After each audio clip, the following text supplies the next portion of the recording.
Chapter 40, Coincidence. Garasara. Do what thou wilt shall be the whole of the law.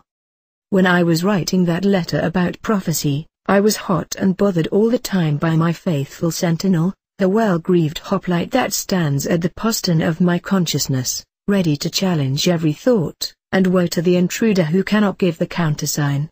This time the dear old ruffian thought the matter serious enough to report higher up. It is put plainly enough, emphatically enough, incontrovertibly enough, was the gist of his communication, that the first and most irretrievable trick of the enemy is to dupe you into passing Captain Coincidence as friend, whereas he is naturally the most formidable of all your foes when it comes to a question of proof. Quite right, Sergeant Major. But it is not only about prophecy, but about all sorts of things, in particular, of course, the identification of angels and similar problems. Well, we have captured quite a few lads of the company of Captain Coincidence. Let us have them up for examination and learn what we can about their weapons and other warlike matters.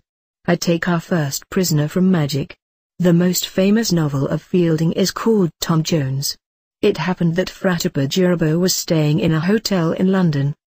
He telephoned a friend named Fielding at the latter's house, and was answered by Mr. Fielding's secretary, who said that his employer had left the house a few minutes previously, and could only be reached by telephoning a certain office in the city at between 11 o'clock and 1:15.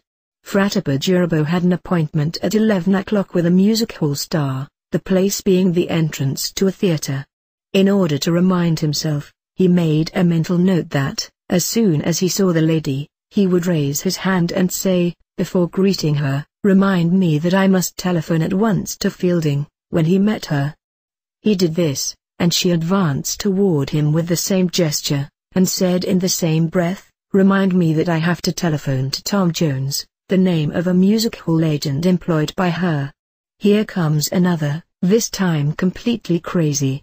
Nothing literary about it, no sense anywhere, a pure freak. A friend of mine, A, rang up a friend of hers, B, at her flat in Holland Park, some 3 or 4 miles west, and a pin to the NORAD, of Piccadilly Circus. After the usual series of they don't answer, lines engaged, unobtainable, lines out of order, lines temporarily disconnected at the subscriber's request, an appeal to supervisor got her connected instantly. Yet another girlfriend, C, appears in, and vanishes from, the story. She said, "Oh, what a pity, you've just missed her, she went out 5 minutes ago. I think she'll be back in an hour's time, try then." I waited impatiently, and rang up once more. Again the series of nonsense difficulties about getting the connection. At last the answer came. This time yet one more girlfriend, D. "Oh, what a pity. You've just missed her, she left the box not 5 minutes ago." "Box?" screamed A. "What box?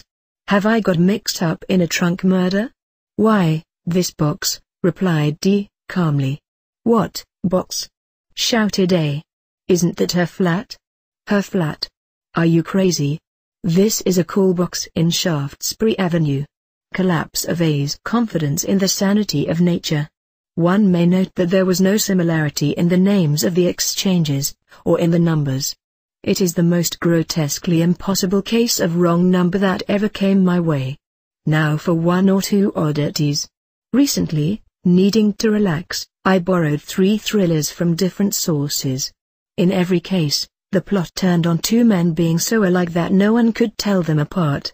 Rupert of Henshaw, John Chilcot, MP, Melinda's Millions. I traveled from Louisville to Detroit by a railroad whose nickname was the Big Four, my object being some business connected with my book 4. The name of my express was the Big Four. It left from number 4 platform at 4 p.m. My sleeping berth was number 4 in car number 4, and my ticket was number 44,444. I ought to have been April 4th, I suppose, but it wasn't. Last week a letter from me appeared in the Sunday Dispatch with regard to the Everest mystery of 1921.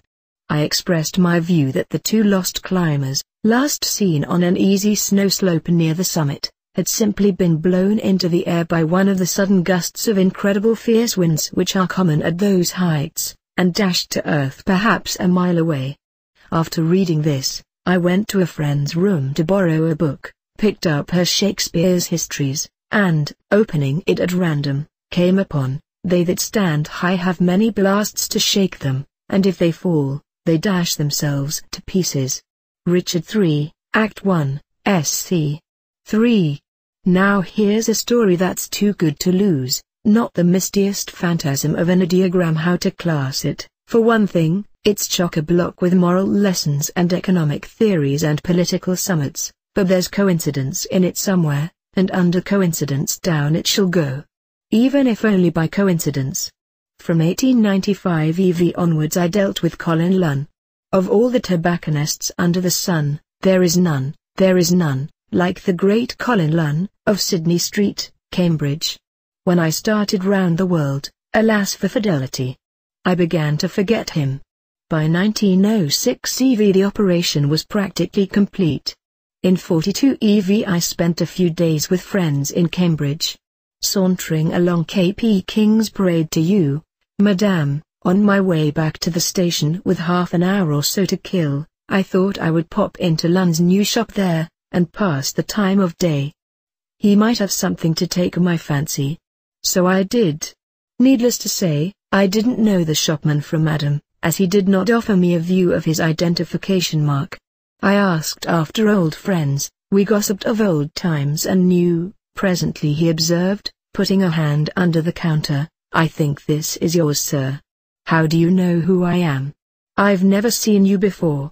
"Oh, yes sir, I was the odd jobber boy at the old Sydney Street shop, I remember you quite well." By this time there lay on the counter a strange unfamiliar object, a pipe that I had left for some minor repair before hurrying off to the East 37 years before. I am smoking it now. And you can draw your own beastly conclusion. Here is a passing strange account of a coincidence, or should it come under answers to prayer? A young enthusiastic heaven-born, I.C.S, Paulus Pius, was engaged to an exquisite chaste damozel in Lutterworth. Praised and promoted by his appreciative chiefs in Bombay, he felt his future sure enough to go home on leave, marry her, and bring her out to India. At their parting, she had given him a ring. Naturally, he set great store by it. But the climate had thinned him, it was loose. Playing with it as he talked with a friend on the ship, it slipped from his finger, and fell into the harbor. He suppressed an expression of annoyance. "Well, that's past praying for," laughed the friend, unhappily an infidel, not a true friend at all. The young man stiffened. "It is?" he answered solemnly and emphatically, "we shall see." And he retired to his cabin to lay his grief before the Lord. The ship arrived at Aden without incident. While she was coaling, it was the idle habit of some sailors to bait a hook with a large piece of pork, and fish for sharks. An hour later they caught a fine specimen, and hauled it aboard. They cut it open. No ring. "I hope you don't think I'm letting my pen run away with me, pens. Good Lord, who knows if you drive them or they drive you." Indian civil servant. "No, I have not forgotten that I am here to instruct as well as to amuse, also, to make certain observations which will, I flatter myself, be rather new to you. I plunge headlong. Everything that happens, no matter what, is an inconceivably improbable coincidence. You remember how you had to begin when you first came to me for help. I said to you, here are you, and no other person, come to see me, and no other person, in this room, and no other room, at this time, and not other time. How did that come about?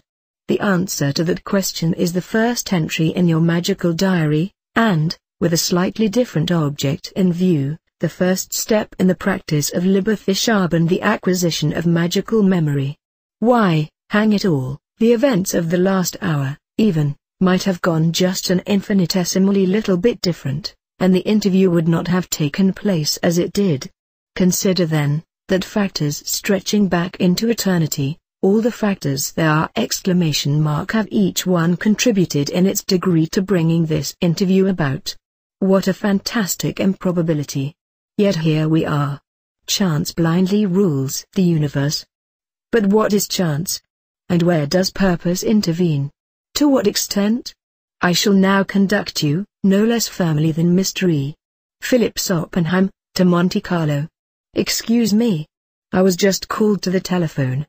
Somebody of whose existence I was not aware has fallen ill in Ireland, and bang went my plans for tomorrow. You walk quietly into the casino. It seems to you that the excitement is even more noticeable than usual. You see a friend at the table here in the nick of time. He gasps. Black has just turned up for the 24th time running. You press forward to plank the maximum on red. The wheel spins, black again. 40,000 she-devils in the belfry of St. Nicholas Rocambolde on Connaught. But, you stammer when spirits of Hartshorn have revived you. In the whole history of the tables a color has never turned up more than 24 times running. My poor friend, what has that got to do with it? True, from the start it is countless millions to one that there will not be a run of 24 on the red or the black, but the probability on any single spin, ignoring zero, is always 1 to 1. The black compartments do not contract because the ball has fallen into any one of them. Anyone who gambles at all is either a dilettante, a crook, or a BF if you could get a BFs to understand the very elementary mathematics set forth above. Good night to gambling. And a good riddance, at that. Well, there is one advantage in the system, it does help the intelligent man to steal a march on his neighbors. In all this the important point for my present purpose is to show you how entirely this question of probability and coincidence is dependent on your attention. The sequence BBBBBBB at roulette is most unlikely to occur, but so, in exactly the same degree, is the sequence BRBRRBR or any other sequence. The one passes unnoticed. The other causes surprise, only because you have in your mind the idea of a run on black. Extend this line of thought a little, and link it up with what I was saying about the magical diary, you realize that every phenomenon so ever is equally improbably, and infinitely so. The universe is therefore nothing but coincidence. How then can any event be more improbable than any other? Why, very simply. Go back to Monty, proclaim that at table number 3 black will turn up 7 times running, after this next spin. Or, of course, any other series of 7, now you see how coincidence links up with prophecy. A fortiori, coincidence is destroyed by purpose. If, wishing to enlighten you on this subject, I write this letter and post it to your address, your receipt of it is no longer coincidence. So then coincidence must be entirely both unforeseen and unintentional, in other words, absolutely senseless. But we have just proved that the universe is nothing but coincidence, it therefore is senseless. So, having established the asymptote of our hyperbolic hyperbola, and shown it to be asymptote, why should we not acquiesce, and say olive oil? Love is the law, love under will. Yours fraternally, 666.